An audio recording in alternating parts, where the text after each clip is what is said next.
Your phone has a secret ID number, not your IMEI, not your phone number. A separate hidden identifier that exists for exactly one job, letting advertisers follow you across every single app you open. It's called your advertising ID. On iPhone, it's the IDFA. On Android, it's the guide.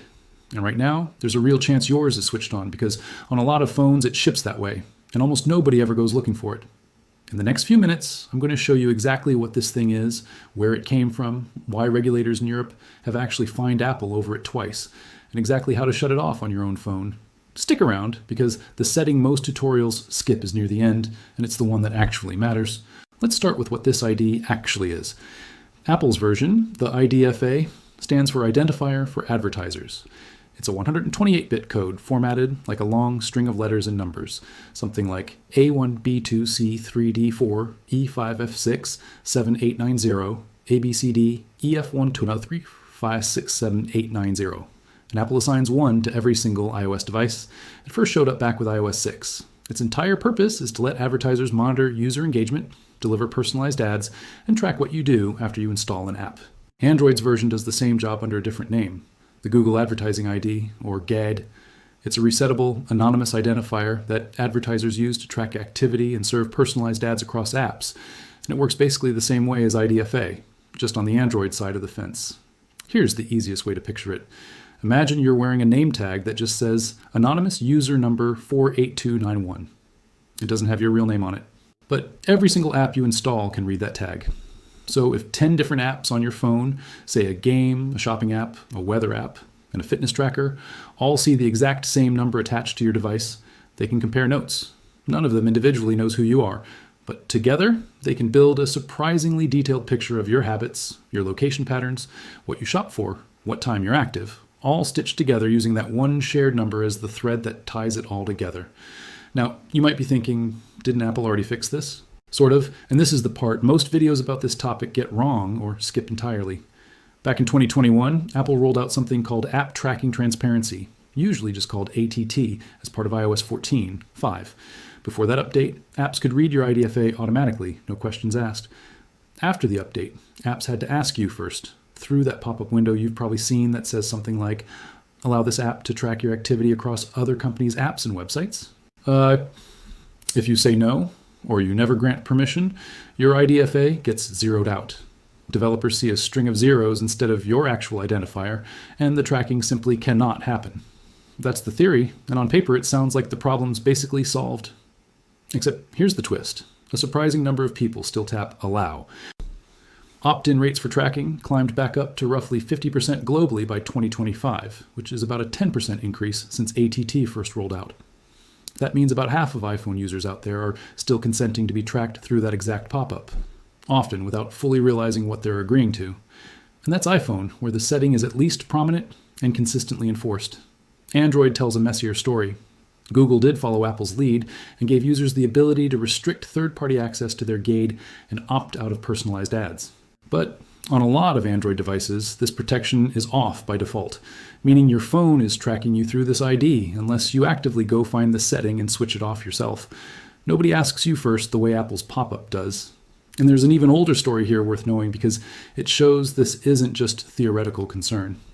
Back in 2019, researchers at App Census found that 18,000 apps on the Google Play Store, many of them with hundreds of millions of installs, were sidestepping the entire GAID system by quietly collecting other identifiers from users' phones instead, identifiers that couldn't be blocked or reset, including things like handset IMEs. In other words, the official off switch existed, but plenty of apps just built their own workaround and used it anyway. That's not ancient history either. It's the exact kind of pattern that makes there's a setting for that only half the story. Now here's where this stops being just a privacy inconvenience and starts being something regulators actually took seriously.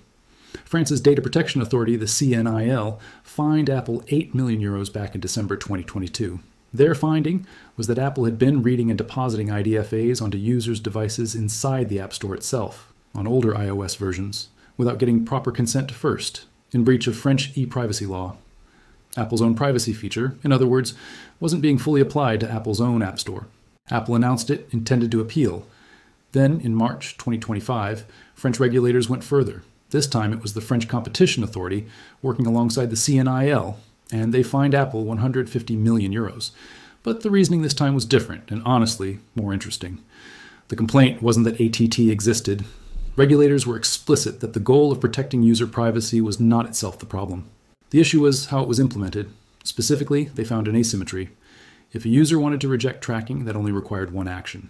But if a user wanted to allow tracking for a third-party app, the system required two separate confirmations, first through Apple's ATT pop-up, then again through the app's own consent flow.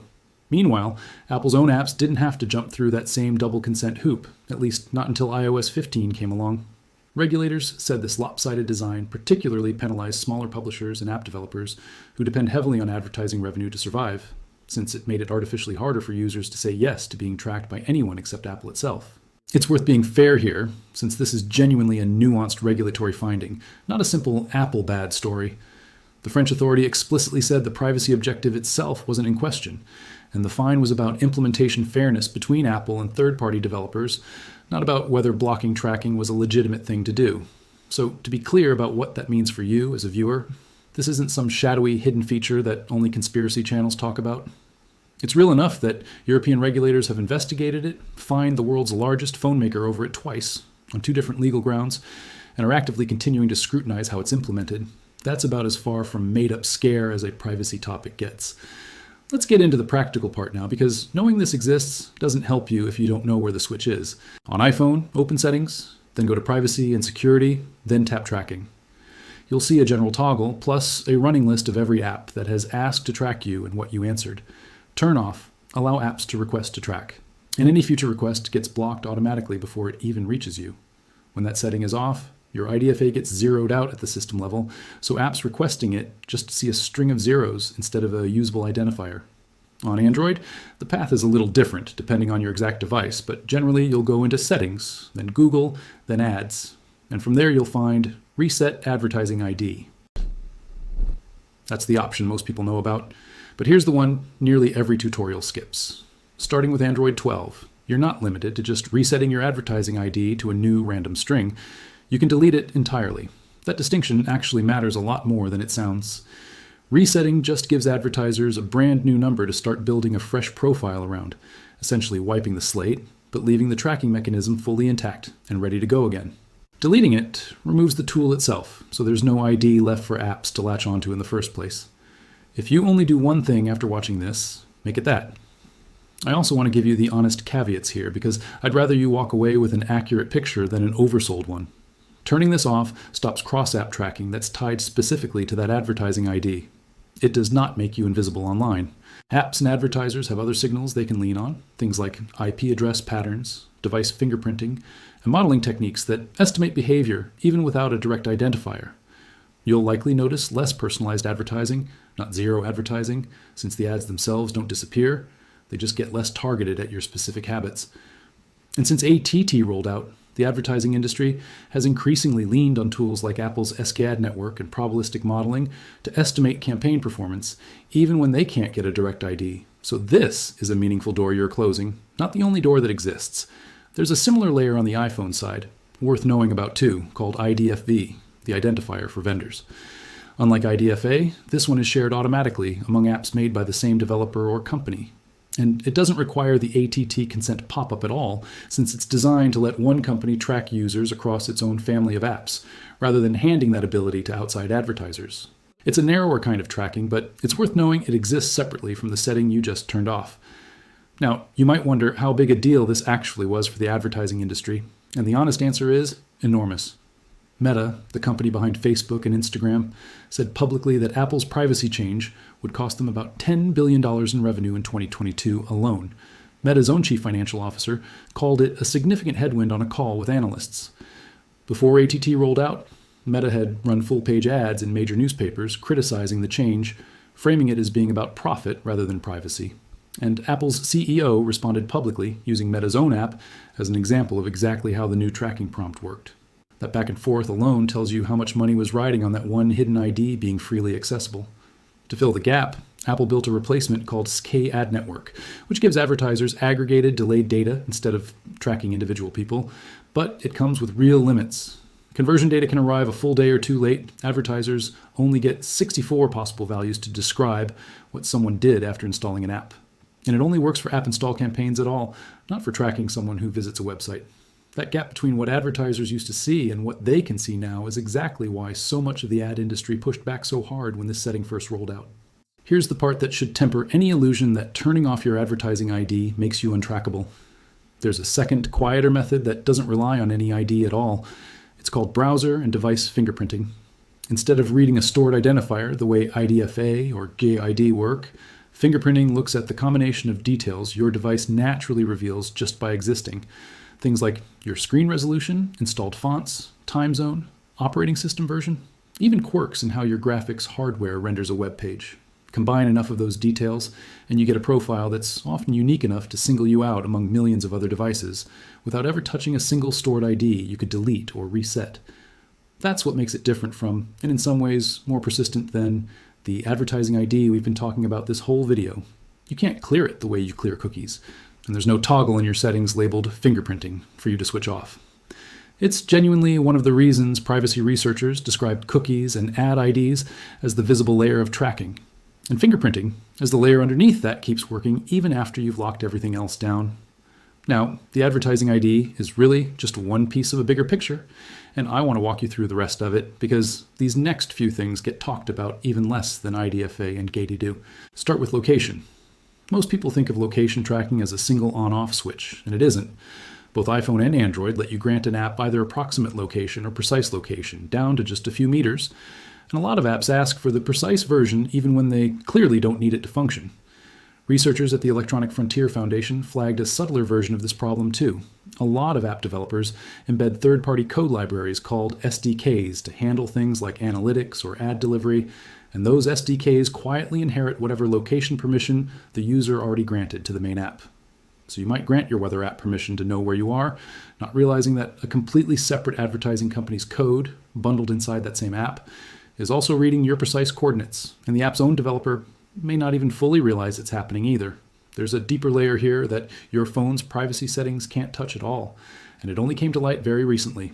Your cellular carrier tracks your phone's location constantly, simply through the process of your phone connecting to nearby cell towers, something called triangulation. In dense cities, this can pin your location down to a specific street. Critically, this has nothing to do with the location services toggle on your phone. You could switch location services off entirely, and your carrier would still know roughly where you are, because the tracking happens at the network level, not the app level. Apple only started addressing this in early 2026 with a new setting in iOS called Limit Precise Location, which reduces what carriers see down to a general neighborhood instead of a street address. It's worth checking whether your phone has that option now, because for years, there was genuinely nothing a user could do about this layer of tracking at all. This location data doesn't just sit unused either. It gets sold. The Federal Trade Commission has taken real enforcement action here. In January 2024, the FTC issued an order against a data broker called Xmode, also known as OutLogic, after finding it had collected precise location data through SDKs embedded in ordinary apps, then tied that location data to advertising IDs and sold it onward. Reporting connected the same data pipeline to apps like a Muslim prayer app and LGBTQ dating apps, with the location data being used to expose visits to places like reproductive health clinics and houses of worship. Then in May 2026, the FTC settled a separate long-running case against another broker called Kochava, banning it from selling or transferring sensitive location data pulled from hundreds of millions of devices, unless users gave clear, affirmative consent. States have started moving too. Virginia's SB 338, effective July 2026, along with Oregon and Maryland, now restrict the sale of precise geolocation data outright. That's the real-world stakes behind a permission most people tap allow on without a second thought. Then there's bloatware, the pre-installed apps that come loaded onto your phone before you ever open the box, mostly an Android side issue since Apple controls both the hardware and software on iPhone. Academic researchers from Universidad Carlos III de Madrid, IMDEA Networks Institute, and Stony Brook University ran one of the largest studies of this ever conducted, using crowdsourced data pulled from 1,142 different Android devices made by 214 different vendors. What they found was that these pre-installed apps routinely request permissions and access user data in ways that identical apps downloaded from the Play Store do not, partly because pre-installed software bypasses Google's normal vetting process entirely. And in a lot of cases, users can't even uninstall these apps. They're locked onto the device permanently by the manufacturer or carrier, quietly running in the background, collecting data whether you ever open them or not. The researchers were blunt about it, saying there's a lack of regulation and transparency, and that essentially no one is monitoring what these apps and the companies behind them are actually doing with what they collect. One more thing before we wrap up, because it comes up in the comments of almost every video like this one. Is your phone actually listening to your conversations to target ads at you? This is worth addressing directly, because the honest answer complicates the hidden parasite framing in an interesting way. Researchers at Northeastern University ran a large-scale study monitoring network traffic from roughly 17,000 Android apps, specifically looking for any evidence that apps were secretly activating microphones and transmitting audio. They found none. Neither iOS nor Android allows an app to stream microphone audio continuously in the background, and both platforms require explicit user permission before any app can access the microphone at all. Voice assistants like Siri or Google Assistant do listen, but only for a narrow wake word, processed locally on a dedicated chip. And audio only gets sent anywhere once that wake word is detected. Meta has stated directly that it does not use phone microphones to inform ad targeting or change what appears in a user's feed, and independent academic audits have consistently failed to find technical evidence contradicting that. So why does it feel like your phone is listening? The real answer is arguably more unsettling than secret eavesdropping would be. The same Northeastern research that cleared microphones of wrongdoing found something else entirely. Some apps were secretly taking screenshots of what users were doing on screen, and in at least one case recording screen video, then sending that captured footage to third-party servers, all without the user's knowledge. And separately, the sheer scale of behavioral advertising happening through entirely legal channels, like the SDKs and location data we've already covered, is enough on its own to make ad targeting feel eerily accurate without a single microphone ever being involved. Your search history, your location patterns, the apps you use, and the household you share a Wi-Fi network with can combine to predict a conversation topic well before you have it, which is exactly the kind of coincidence that gets misread as "my phone must be listening." The unsettling part isn't a secret microphone, it's that companies don't need one. So here's where that leaves things.